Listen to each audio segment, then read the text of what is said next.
Muted. Good morning, everyone. Welcome to our webinar. Today's topic is going to be on scholarships. Specifically, we're going to be looking at scholarship search engines, the Washboard.org, and we're going to be talking about the college-bound scholarship.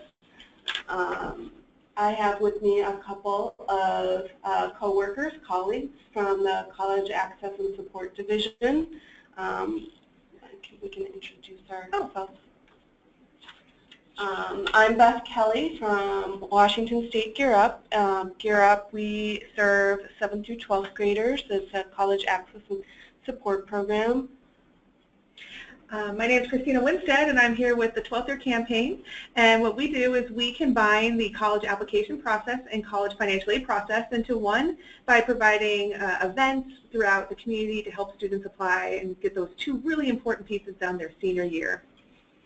And my name is Yokiko Hayashi-Saguil. I work with the College Bound Scholarship, which is a state financial aid commitment for students. So students apply for the scholarship in their 7th or 8th grade year. They commit to graduating from Washington State High School, be in good standing, and then they have guaranteed funds for them when they go on to college.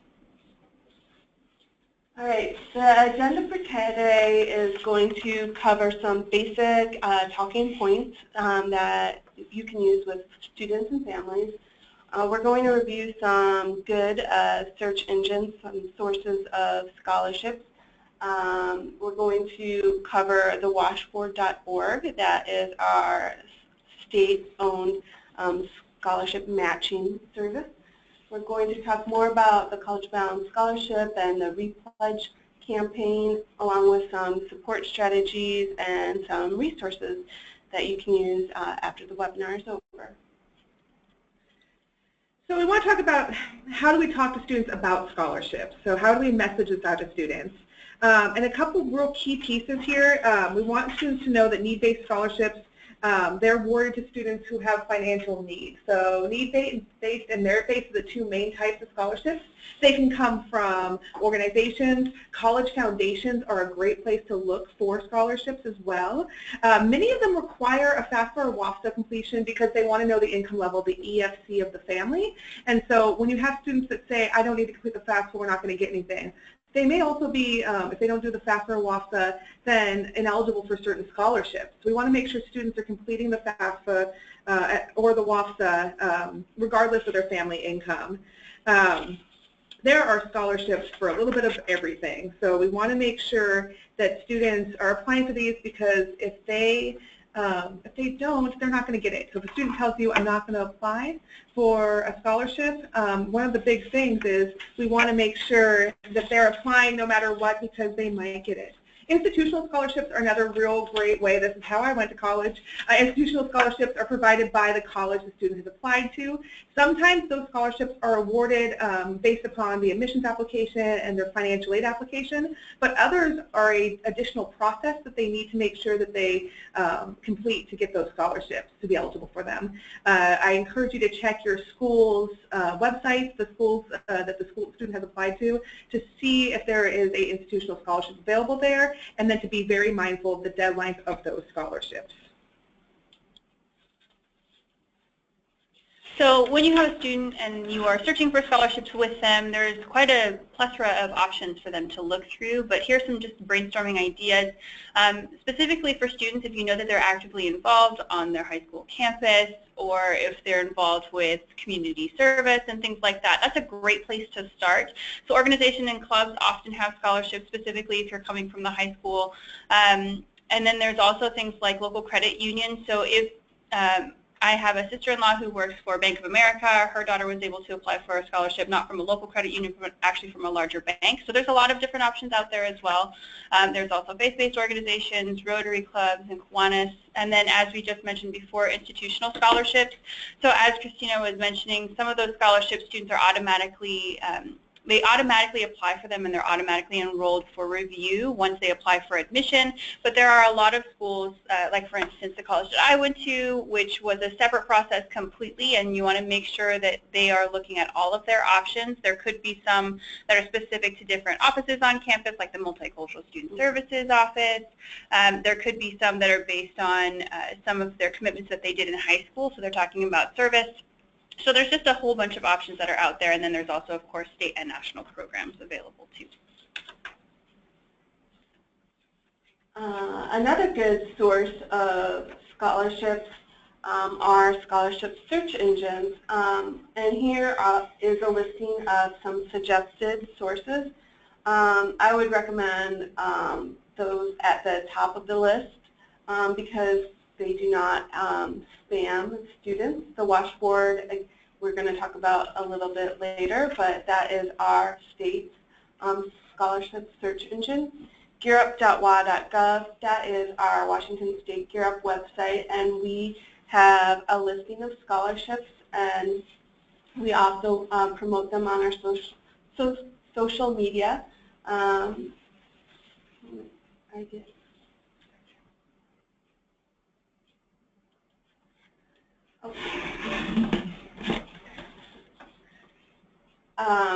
I'm just going to show you where you can find the scholarships on our website. Under the link is already pulled up. Oh, we have to add shows to it.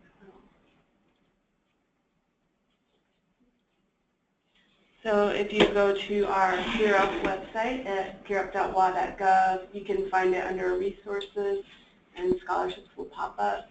We have this listing, it's updated on a regular basis. The scholarships that are featured on here are typically annual scholarships. You can also view our archive because if you are working with students, you can look at the listing and see some of the deadlines that have already passed, but that could help you plan with future students what scholarships might be typically released in the fall. Additionally, we have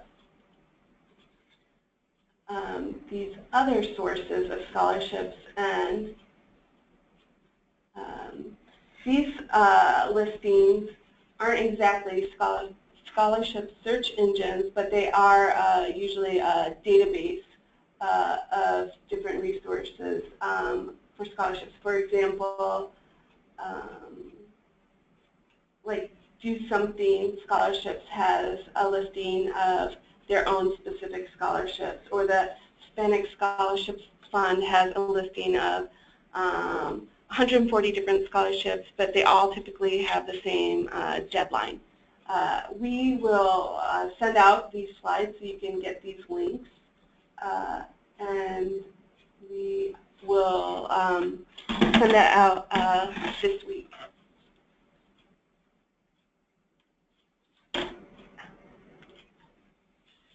Okay, so tips for students when applying for scholarships. We want to make sure, because if you think about the scholarship application process, much like the college application process, it'll put you in a good spot because you're going to be planning ahead. So you want to make sure that you're planning ahead. You're going to have a large number of possibilities for scholarships, and you're going to narrow it on down to the scholarships you qualify for and the ones that you're most likely to receive. I encourage students to apply for as many scholarships as possible. That's in all honesty how I was able to complete college, and I know that it made a huge difference. We want students to start early, and of course pay attention to those deadlines. We want to make sure that they have either an Excel spreadsheet or some way that they are noting the deadlines of these scholarships, just like they would for college admissions, so that they can get them in on time. If a scholarship is late, it's not considered complete, and they won't be eligible for that scholarship. So they're very strict on those deadlines.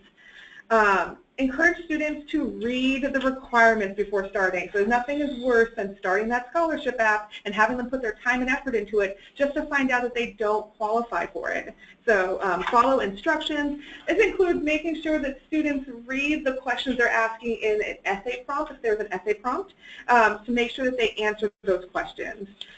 Make sure that the student has access to their EFC from the FAFSA, or they might need also a CSS profile if possible, if they need it. Their high school transcript is really important to have. If they are a running start student, their college transcript as well as their high school transcript is very important. I encourage students to keep these materials in one space so they can have, like, when I was in college, I had a scholarship binder, and I had sheet protectors in it, and I had all of my recommendation letters in them, and I could just pull them all and make a packet for my scholarship very easily, and it made the process less daunting. I encourage students to apply for scholarships throughout their entire time in college. You can get one your first year, but it doesn't mean that it's going to be a renewable every year scholarship. They need to continue to apply for these scholarships to be eligible for those funds. Yeah, a lot of little scholarships can also add up. They sure do. It seems like a little bit of work in the beginning can help save some time, especially finding out if you are meeting those eligibility requirements before you start, and making sure that you understand exactly what the scholarship's asking you for. Definitely. And Beth's going to talk about some really awesome ways to stay organized. Oh, if we have this resource on gearup.wa.gov, and it is a senior year binder system. I actually have it pulled up in the bottom, in the Word document below. Hold on. Oh, that's okay. You can see it below. I'm sorry, hold on. Sorry. Technical difficulties. It's first thing in the morning. So this binder system, I can't take credit for. It was developed by TRIO, and it is a system that you can use with your students, and feel free to customize this. This is not written in stone. The senior year binder system is, like Christina mentioned, a way for your students to stay organized. Keep in mind, though, anything that's in here that has sensitive or confidential information, you should guide students on how to keep that information safe and private, specifically around the FAFSA and WASPA. I'll just do a little brief overview. These are the table of contents for the senior year binder system, but specifically today we're going to look at the brag sheet and the letter of request form.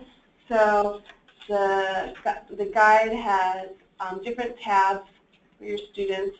Again, this is using like a binder, like Christina mentioned. It gives guidance for the advisor, but here's a form. You can customize this as well for students to complete, and this information can be shared with folks that the student is asking for a letter of recommendation from, so that they have a better understanding of the student's background and interests and what their plans are. And then down here, this is a letter of request form. So this makes it easier for students and for the recommender to complete a letter for. Down here it has what the request is for, if it's for a scholarship application or a job application, whatnot. And then here, if the student fills in these areas, it gives the recommender a little bit more information about what their plans are and the deadlines associated with those post-secondary plans. And then, again, this just makes the process a little bit more smooth. And then there's a follow-up letter as well. So that's just one resource that you can use and customize with your students. There's also a scholarship tracking sheet, which is it's an Excel spreadsheet or a Word document where you can make sure that you're following up and meeting the deadlines, especially if you're applying for multiple scholarships. So some tips that you can use when students are putting together their essays for scholarships, although not every scholarship requires that essay, you want to make sure to encourage students to have one ready to go and to have the ability to do it because it'll make them a better applicant. The essay should be customized, so we see a lot even in the admissions process where students will have their generic essay and then they'll put the wrong school or they'll put the wrong scholarship. So you want to make sure that little attention to detail, because that can make all of the difference once the review process is happening. You also want to make sure that they understand what the questions they're asking are. So students often will sort of say, yes, I deserve the scholarship, and then talk about something that's related to them but not necessarily related to the scholarship. So you want to make sure that they're actually answering the questions that are being asked of them. And then also it's really important to have someone proofread and look over the essays. There's nothing worse than having a student who you know is deserving of the scholarship, but because of the fact that they did not take the time to edit their essay means that the quality of work isn't there. And so another student who might have just as good qualifications but took the extra time to make sure that their essay looks good and is put together and looks very nice and conveys what they need to, they'll automatically have a much better position in terms of the review process. So when I was reviewing scholarships, it was always something that I found really important, that students just had a second set of eyes look over it, because that could be the difference between a scholarship and no scholarship. Can I just add on? I think that what you said was really important, that they're also looking at what the scholarship is asking for, if somebody's proofing it, so not just for grammar, but just doing that double check. Absolutely. Yeah, and I think that something we see quite frequently is that some students will, and it's something that I really want to encourage. We want students from all backgrounds, all experiences to apply for scholarships. But when we are reviewing scholarships, we also don't want to just hear a sad story. We want to be able to actually hear more about who the student is and what their goals and opportunities that they're looking for, and how this scholarship can actually enhance that, and how this scholarship ties into their ultimate goal. It's unfortunate that we have so many students that have so many barriers that are in place that prevent them from having an easier, more accessible venue into getting into college and paying for it. But it's really important for them to be able to convey their story in a way that also connects them to the scholarship or to the opportunity that they're looking towards. So that's something that I always want to encourage when we have students, especially coming from underrepresented backgrounds. And then when it gets to the part where some of those scholarships might ask for an essay, and they might also ask for an activities resume. Some students are really highly involved, but we don't want them to just list things. We want them to actually provide context with what they're listing. So if you're saying that I did and volunteered and did community service, that you explain why that community service is relevant and important, but then also incorporate other pieces as well. You want to show a well-rounded application. But you don't have to list everything. Not everything is always related. Be creative. Make sure that you tell a story that's kind of captivating and some that your audience is going to feel engaged into, and think that's also really important. There's a couple of different options for students who maybe want an outside set of eyes to look at it. They can look at Scholarship Junkies or Get Schooled, and they'll review those essays for free. There's no commitment for anything like that, but it's just free assistance for students.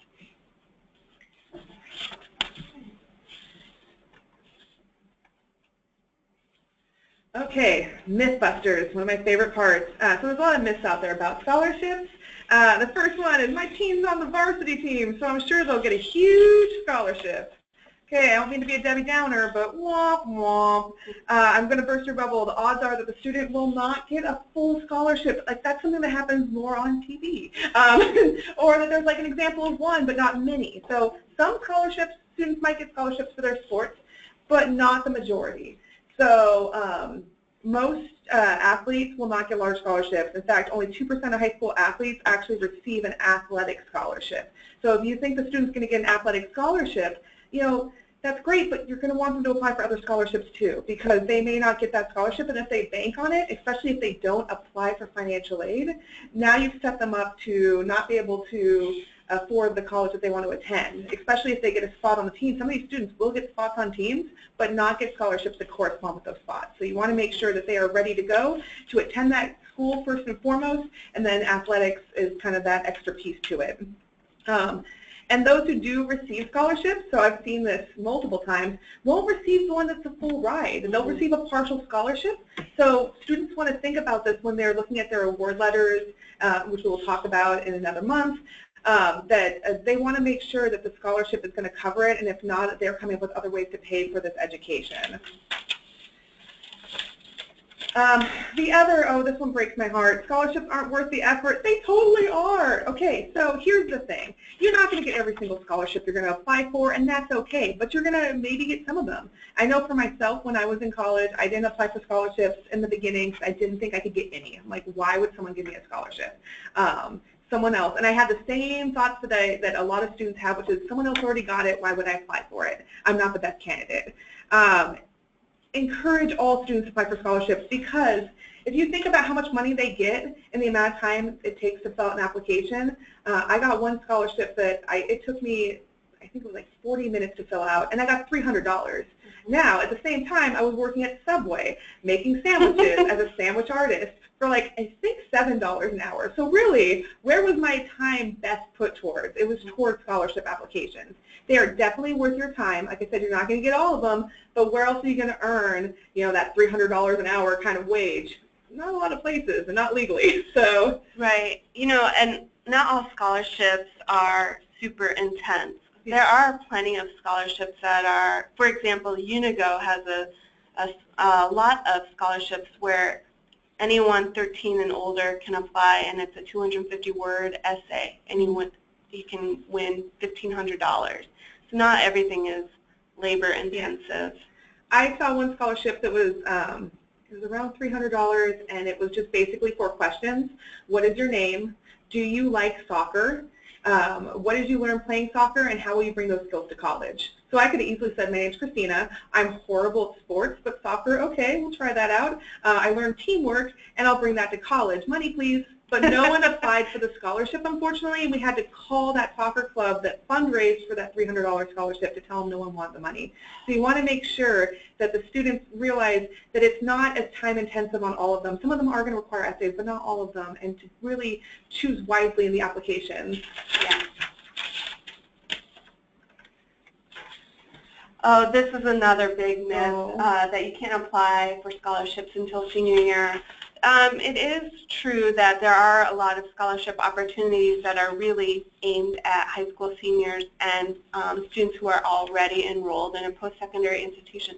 But there are quite a large number that are available for juniors in high school, as well as even middle school and up. Again, Unigo is a good source of scholarships for 13-year-old students and older.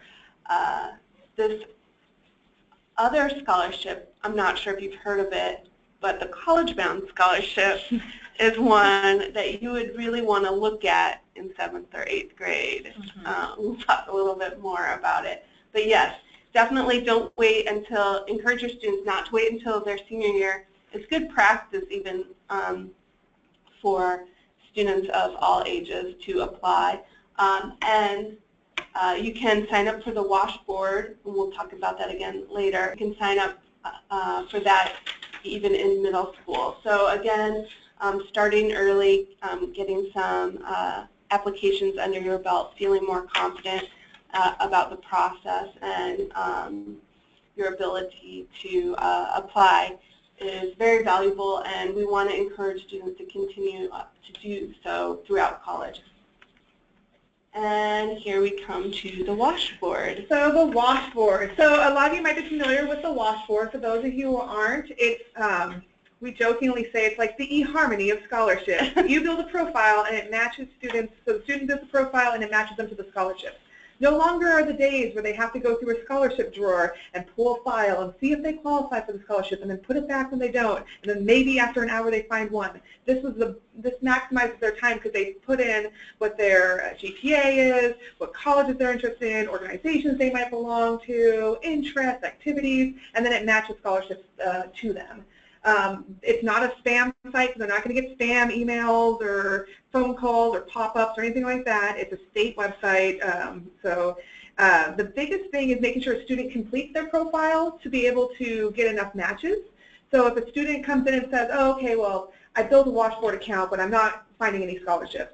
The first thing to look at is what percentage of that profile is complete. If 10% of the profile is complete, it's not going to match them to a lot of scholarships. Do you find that some students filled out their profile at a younger age and it's not updated? So that too. So like, you know, if the scholarship profile is from middle school and like they're a Pokemon hunter as their career choice, maybe time to update that scholarship profile to show what they've done over time. So, and then what happens is they'll match to the scholarship, and then they will go ahead and they can link to the scholarship and see how to fill out that scholarship. So it's pretty easy system-wise to identify these scholarships. Of course, there's going to be ebbs and flows of when scholarships are available, so there may be times when there are less scholarships, but I encourage students to start this early on to be able to see what's available to them. Even if a lot of them are available their senior year, there's still going to be others that aren't, and they can at least prepare for their senior year and look at these scholarships and say, okay, if this is available my senior year, I'm going to apply for it. So I find that a lot of scholarships come out typically in the spring, but there are scholarships that are available year-round. And do you know if a student who is using the Washboard, are they notified via email that there's a match, or do they only find out if there's matches if they go into that website? It's going to tell them when they go into the site how many matches there are, but I believe there's an email setting where they can have stuff emailed to them, so little reminders. But they're going to want to go back into that profile to see the matches that they have available to them, and also to keep that profile updated. So it's really important to keep that, especially if, you know, a student has just participated maybe in volunteer work this fall. They want to make sure they're constantly updating that profile to match more of the scholarships available. Is there an age limit on the Washboard? I believe it's 13. Just like most technology, they can't collect stuff until they're 13. Can you use the Washboard if you're in college already? Of course. We want every student, anyone who's attending post-secondary education, to look for scholarships on there. So if you're already in college, you still should build an account and see what's available out there. Maybe you can find some additional funding, especially if a student is looking at taking loans. This is a really good choice to be able to look and see if there's some available scholarships to offset those costs. Yeah.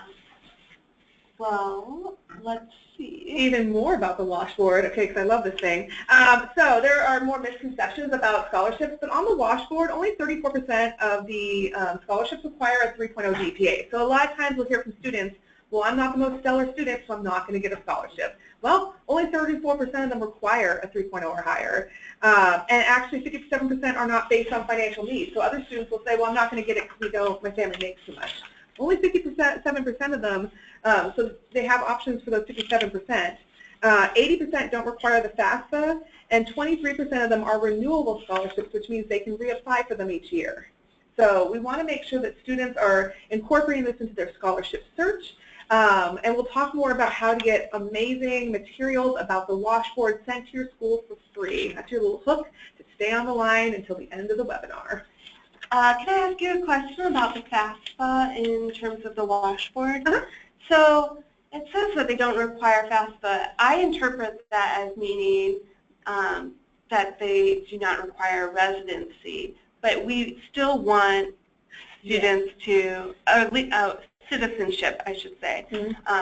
But we still do want students to fill out the WASP or FAFSA. Oh, definitely. While 80% aren't requiring a FAFSA completion, what that means is they're not requiring your EFC to be inputted at the time of the scholarship application. Okay. So they are not going to ask you for your EFC during that time. So that's really good for students who, you know, especially juniors, who won't know what their EFC is because they haven't applied for financial aid. But we want all students to complete either a FAFSA or a WAFSA. That's the critical piece. That's where they're going to get the best bang for the buck time-wise when it comes to completing an application for financial aid. That's really the first step of this financial planning process.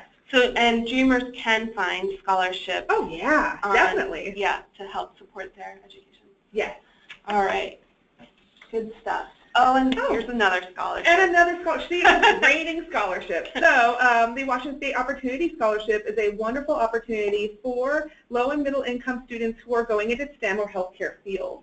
So this is a great scholarship that is available. It just opened up in like a couple days ago. So I encourage students, because it does have a short window that is open. It closes on the 28th of February. You can go right to their website to get more information, but this is a renewable scholarship, and it supports those who are utilizing WAFSA or who have DACA status. So I encourage students, if you're in the STEM field or healthcare, if you have a student that's in those fields, encourage them to apply for this scholarship. I actually had students I've worked with get this scholarship, and it provided great opportunities for the students to be able to focus less on having to put money together for school and more on the training they're getting to go into these amazing fields.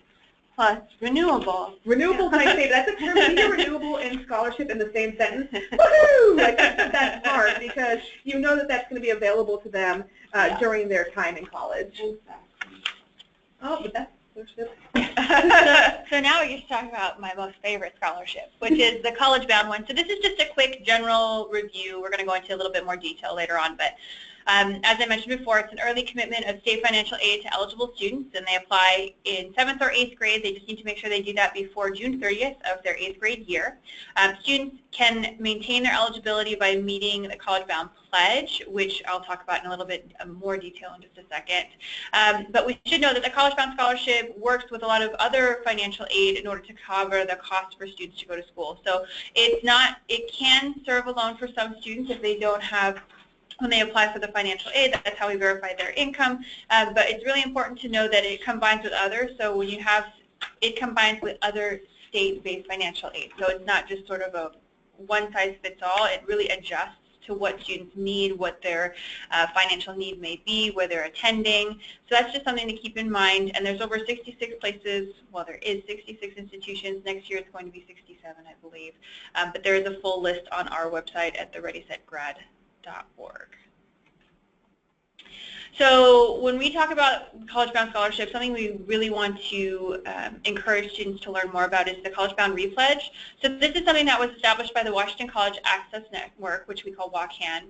And so they created this repledge campaign that's designed to re-engage 9th grade students, because they highlighted research that really found that students in 9th grade are most susceptible to truancy. They struggle the most, their GPA is the lowest, and so if we can find a way to mitigate that, we want to do that. So that's what the repledge is designed to do. It's here to sort of intervene with those students who we have identified as college-bound applicants, and then sort of intervene and sort of say, we want you to remember why you committed to the college-bound scholarship and recommit to graduating with a 2.0 GPA from a Washington State high school, have no felonies, and make sure that you meet all high school graduation requirements.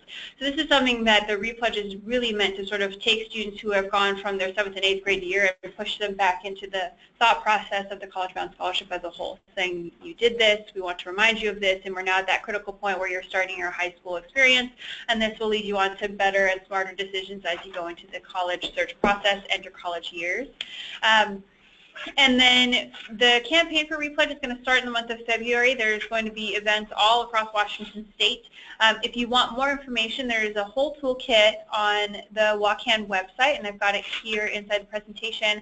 But they have certificates that students can use. They have ideas and brainstorming. The repledge really is an opportunity for schools and counselors to think about what event works best for your school. Not every school is the same size, not every school has the same type of students there, so you just want to make sure to do something that engages your college-bound freshmen and kind of get the ball rolling for them. So for college-bound seniors, something that we want them to know is that we want them to make sure that they are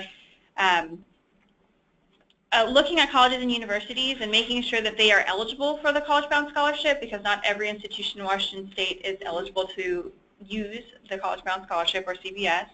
And then make sure that the students apply for the FAFSA or WASPA as soon as possible. So it opens up on October 1st, but it's always important to make sure that they fill it out as soon as possible, because we want to make sure that all those ducks are in a row. I mean, we know that college-bound is probably one of many scholarships they're applying for, and it just makes the whole college search and financial aid process much smoother.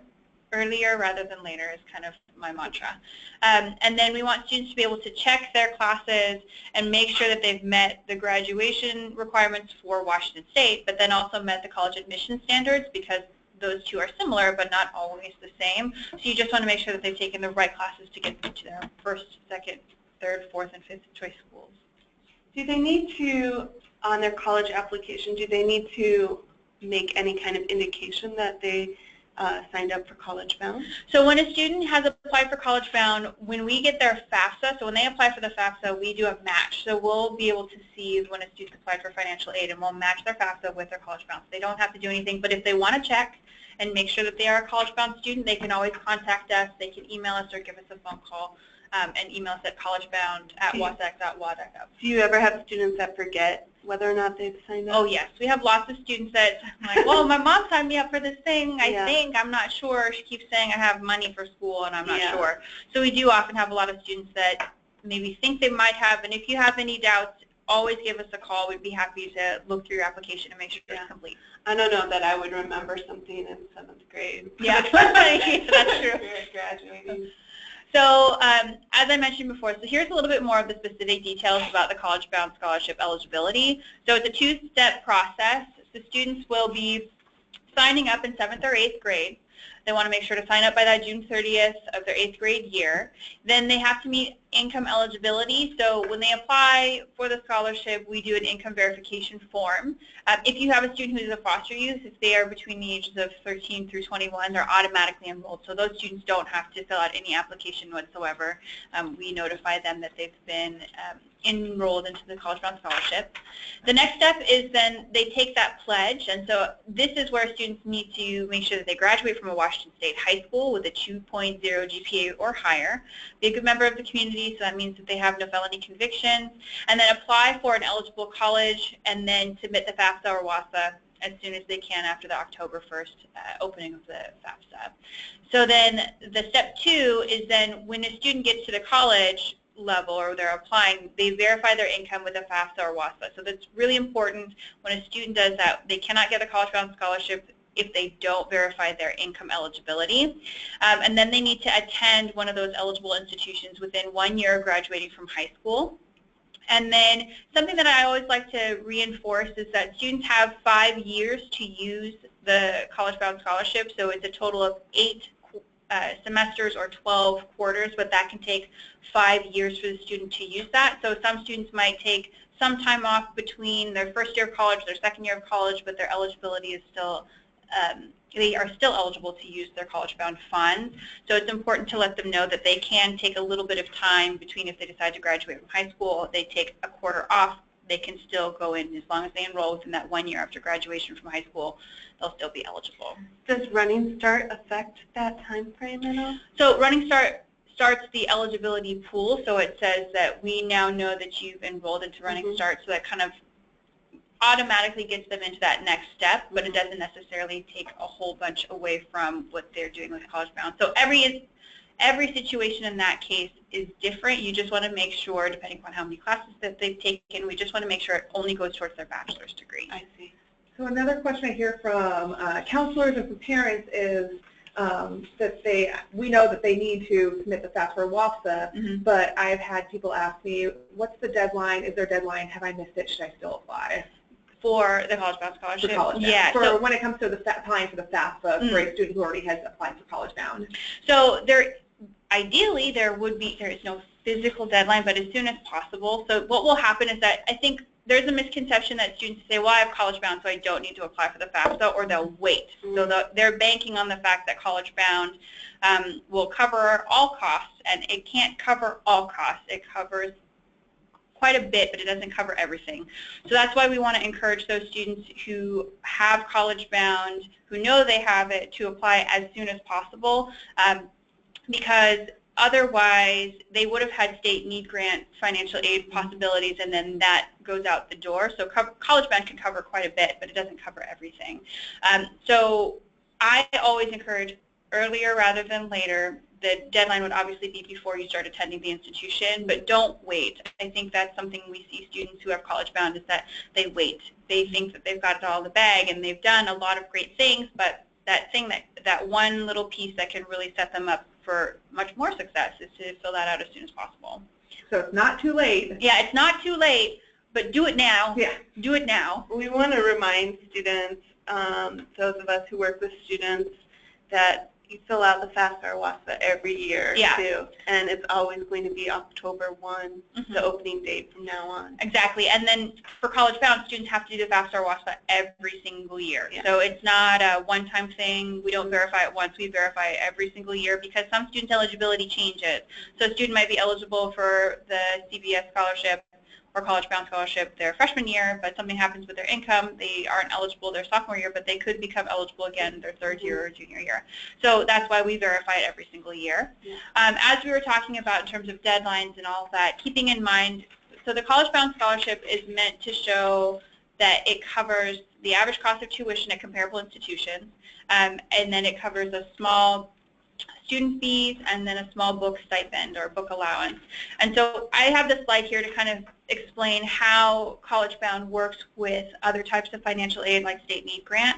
So you'll see here that we have private 2-year colleges, so that's, you know, you've got those technical or apprenticeship-based programs. There's private 4 years, community and technical college or the CTC, comprehensive, which is one of the public institutions like Evergreen, Western, and then there's research like University of Washington or Washington State University. And so you'll see here that we want to show that as a whole, if a student has the College Bound scholarship, the College Bound scholarship can cover a lot of what the student's cost might be for that year, but having state need grant can really add on top of that and can really express how students can cover all of their costs and everything that they need. So we want them to see that College Bound works. It's sort of like not every student's puzzle pieces are going to be the same, but their puzzle will be completed if they have both state need grant and College Bound scholarship, right? That's a good way to look at that. Mm-hmm. So then the college years, as I mentioned before, students need to fill out that FAFSA or WASPA every single year. They need to be in good academic standing. Not every college's academic standing policy is the same, so they just want to make sure that they are completing their classes, that they're doing well, and then as I mentioned before, they have 5 years to use the scholarship for a total of 12 quarters or 8 semesters. Strategies. So now that we have all these great tools, let's think about some strategies, and the first one I think is a great one, which is to have a scholarship event in your school, or even better, have a scholarship and a College Board Washington or a FAFSA/WASPA filing event at the same time. So that way students who haven't completed the FAFSA or WASPA can complete that and also work towards scholarships and see what's available to them. Now, the 12-year campaign, we're really excited. We sent out emails about this, but we have actually extended our campaign. It normally goes October through November, but we are actually going October through February this year to really catch all of those students. And so we have more assistance and more materials to provide to you. You can order additional materials for additional events. If you're not a 12-year site, you can always contact me. I'm happy to sign you up for this current school year, especially if you're using the FAFSA portal and looking at your data to see where your FAFSA completion rates are. If you're not happy with your FAFSA completion rates, we have a lot of tools and resources to help get you there and provide those opportunities for students. And then, of course, the free stuff, because I'm super frugal and I love free, and that is we have these amazing Washboard brochures that have timelines inside of what students should be doing throughout the year, and inside talks about the Washboard and how to set up their accounts.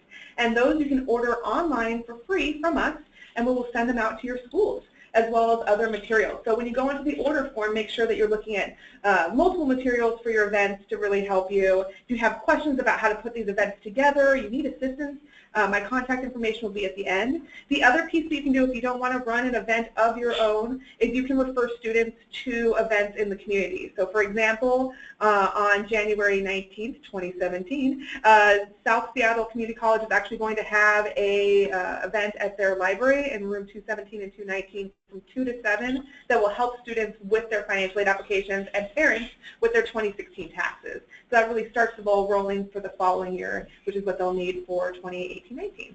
So I encourage you to refer students to the events if they haven't completed the FAFSA, or have an event of your own, and I'm happy to help support you in that by sending materials and connecting you with volunteers. And another strategy that was mentioned before, but I just want to reiterate, is you could encourage your students to contact Scholarship Junkies. Their website is listed on some of the previous slides, but again, their whole mission is to support students in obtaining scholarships. And so They have volunteers that will read and provide feedback on essays and scholarship applications, and it's a legitimate and recommended source for that. So if your students cannot or will not go to an event, that is one that we would recommend, a resource we would recommend. Some students are really nervous about their writing skills or the writing ability. So if that is what is preventing students from applying for scholarships, then I would work on that issue with students because a lot of students get a little nervous about how well they can write essays. A couple more resources that we can suggest is one of the resources, Zombie Apocalypse, and it's a scholarship activity you can do in an advisory or at a family night or student event. And it shows what some of the most common mistakes are in around applying for scholarships. We have that activity and all the documents you need. You can find them on our website. We also have a little presentation on, and this is by Scholarship Junkies, on how to write strong scholarship applications, and then a writing activity, again, because a lot of students seem to be quite nervous about their essay writing skills. And with that, we come to an end. So I want to just reiterate, we will send this recording and the slides and some resources out after the webinar has been completed. And we have some future webinars scheduled. The next one will be on understanding your financial aid package and college award letters. So we will see you in February. And in the meantime, if you'd like to contact us, you can do so. And here's our contact information. Again, if you have students who are having questions around the College Bound Scholarship, I would encourage you to contact our agency. Yes. And if you have questions about the 12th year campaign or how to run events or anything like that, please contact me, Christina Winstead. My email's right on there. She is the source of free things. I have information on scholarship listings. Yokiko, College Bound. I've got College Bound. All right, so we'll see you in February. Thank you.